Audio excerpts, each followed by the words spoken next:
জন্য আমি আছি ইনশাআল্লাহ। কিভাবে বলতে হয় সবগুলোই বলো ফুললি, ঠিক আছে? তাইলে যে সূরা থেকে আলোচনা শুনতেছি এটা কোন সূরা বলেন তো? সূরাতুল ইখলাস। আয়াত জানি কয়টা? আয়াত 4টা। আয়াত কয়টা? 4টা। আয়াত কতটা? 4টা। আমার ভাইরা গভীর মনোযোগ, যেই সূরা থেকে আমি আলোচনা শুনবো আপনাদেরকে, এই পবিত্র কোরআনুল কারীমের মধ্যে 114টা সূরা দেওয়া হয়েছে। তার মধ্যে এখানে সূরা দেওয়া হয়েছে 112 নম্বর সূরা থেকে কিন্তু আমি আলোচনা করতেছি। আমার বন্ধুগণ গভীর মনোযোগ দিয়ে শুনেন, কারণ এই কোরআনুল কারীমের মধ্যে যে আয়াতগুলো দেওয়া হয়েছে যখন থেকে নাজিল হয়েছে তখন থেকে আজ পর্যন্ত এই কোরআনুল কারীমের কিন্তু কোনো ভুল হওয়ার সম্ভাবনা নাই। যখন এই কোরআনুল কারীমখানা নাজিল হয় হাজার হাজার মানুষ কিন্তু এর বিরোধিতা করে বলছিল, কিন্তু হাজার হাজার মানুষ বিরোধিতা করার কারণে কিন্তু আল্লাহ রাব্বুল আলামিন পবিত্র কোরআনুল কারীমের মধ্যে যে আয়াতগুলো দেওয়া হয়েছে এই আয়াতগুলো শুরু থেকে আজ পর্যন্ত যত প্রকার বিজ্ঞানী ছিল, যত প্রকার মানুষ ছিল, সবাইগুলো একত্রিত হয়ে এই কোরআনুল কারীমের কিন্তু ভুল বেরার জন্য কিন্তু চেষ্টা করেছে।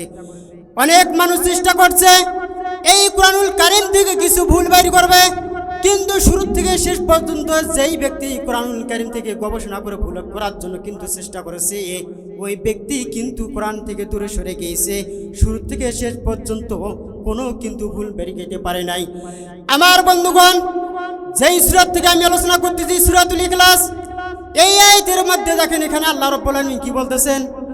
এই কোরআনুল কারীম যখন এখানে নাজিল হয়, রাসূল সাল্লাল্লাহু আলাইহি ওয়াসাল্লামের যখন ইসলামের দাওয়াত দেওয়া যখন শুরু করলেন, একজন দুইজন করে মানুষ ইসলামের দিকে যখন ধাবিত হওয়া শুরু হয়ে গেল, কাফের বেঈমানরা তারা চিন্তা ভাবনা করে বলল যে মুহাম্মদ যেই কোরআনের দিকে মানুষকে আহ্বান করতেছে, যেই কোরআনের দিকে মানুষকে কিন্তু দিন দিন কিন্তু মানুষকে আহ্বান করতেছে, এই মুহাম্মদ সাল্লাল্লাহু আলাইহি ওয়াসাল্লাম দিন যতই চলে যাচ্ছে কেন জানি মানুষগুলো আমাদের বাপদাদার ধর্ম থেকে কালি দিয়ে মুহাম্মাদের কিন্তু ধর্ম থেকে যাচ্ছে।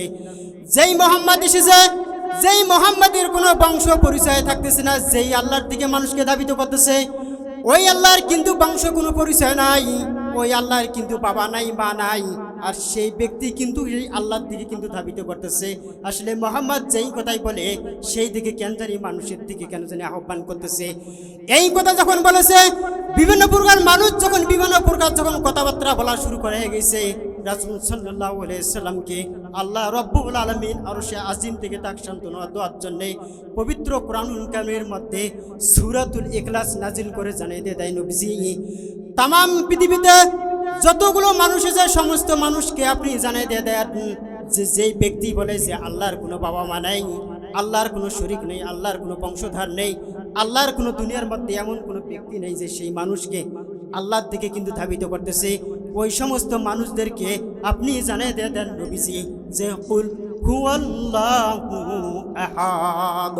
আল্লাহ রাব্বুল আলামিন কেন বলতেছেন, হে নবীজি যারা আপনাকে বলে যে আল্লাহর কোনো শরীক নাই, আল্লাহর কোনো বংশধর নাই, আল্লাহর কোনো আত্মীয় পরিচয় নাই, আপনি তাদেরকে আপনি বলে দিয়ে দেন যে যিনি আল্লাহ এক, আল্লাহ এক ও অদ্বিতীয়, বর্তমানে সে ভবিষ্যৎ ওই দিনই থাকবেন, এই আল্লাহর কোনো বংশ পরিচয় নাই।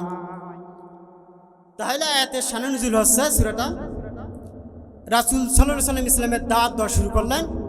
কাফের বেঈমানরা বলল যে মুহাম্মদ যে আল্লাহর দিকে ধাবিত করে মানুষকে, সেই আল্লাহর বংশ নাই, সে আল্লাহর পিতামাতা নাই, আত্মীয় স্বজন নাই, আর দিন যতই যাচ্ছে সেই দিকে মানুষকে ধাবিত করছে, এটা কখনো হতে পারে না।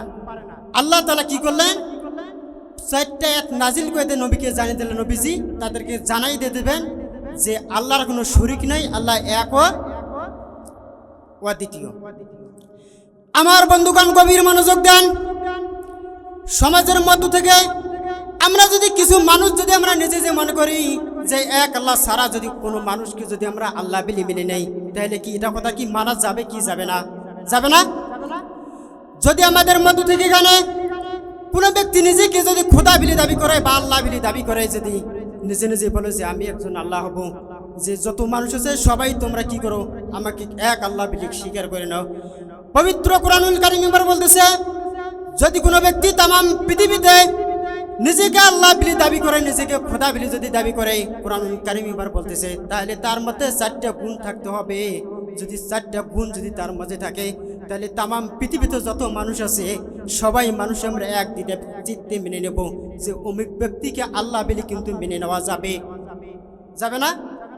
তাহলে কোনো ব্যক্তি যদি আল্লাহ বিলি যদি নিজেকে মেনে নেয় যে আমি আল্লাহ হব, তার মধ্যে কয়টা গুণ থাকতে হবে? 4টা গুণ। কয়টা গুণ? তার মধ্যে 4টা গুণ থাকতে হবে।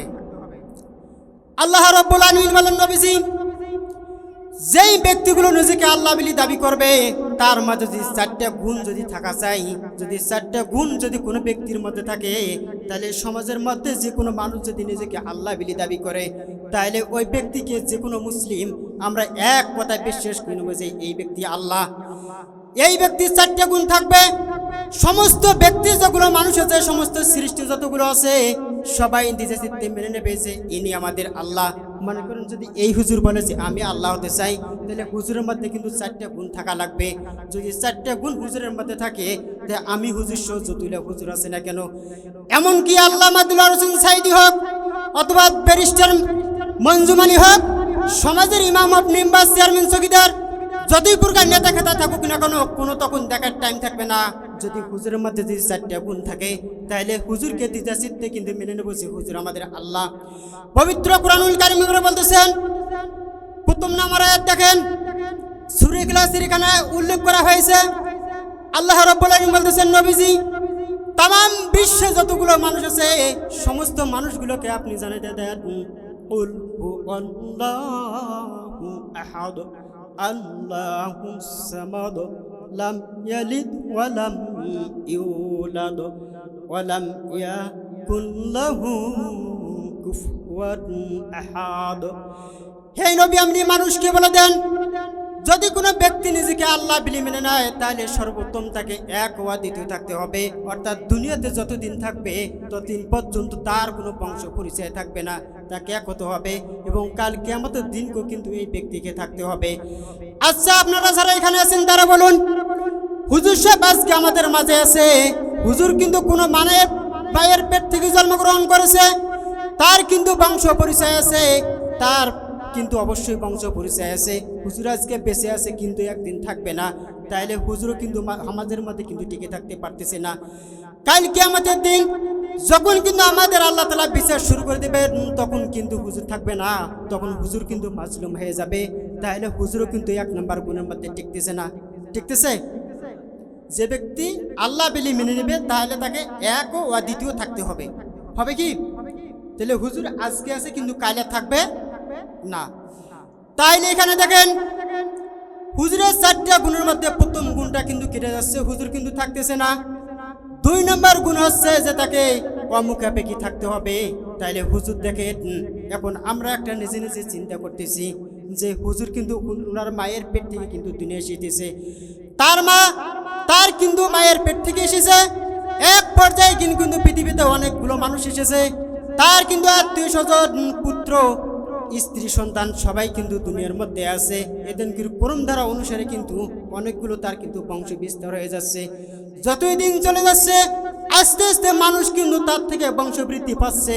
হুজুর যদি কোথাও যদি অসুস্থর মধ্যে বেড়ে যায়, হুজুর যদি কোথাও যদি আটকে যায়, হুজুরকে কিন্তু সহযোগিতা করার জন্য কিছু লোক পাওয়া যাবে না? হুজুর যদি সামনের রাস্তার মধ্যে যদি অ্যাক্সিডেন্ট হয়ে যায়, হঠাৎ করে দেখা সাথে সাথে আমরা বলবো যে এটা আমাদের মসজিদের হুজুর অ্যাক্সিডেন্ট করেছে, সাথে সাথে কিন্তু আমরা মেডিকেলে নিয়ে যাব না? তাইলে ওনারও অবশ্যই কিন্তু মুখাপেক্ষী আছে না? তাইলে যে ব্যক্তি আল্লাহ বিলি নিজেকে দাবি করবে, 4টা গুণ তার মাঝে থাকতে হবে। 1 নম্বর গুণ তাকে এক ও দ্বিতীয় হতে হবে। 2 নম্বর গুণ হচ্ছে তার কোনো মুখাপেক্ষী থাকা যাবে না। 3 নম্বর গুণ হচ্ছে তিনি কাউকে জন্ম দিবেন না, তাকেও কেউ কিন্তু জন্ম দেবে না। তাইলে যদি এই ব্যক্তি যদি এই কথার মধ্যে যদি টিকে যায়, তাইলে কোনো আমাদের তো কোনো মতবিরোধী থাকে না। তাহলে হুজুর যদি এই আল্লাহ বিলি যদি নিজেকে যদি দাবি করে, তাহলে হুজুরকে কিন্তু 3 নম্বর গুণটা কিন্তু থাকতে হবে।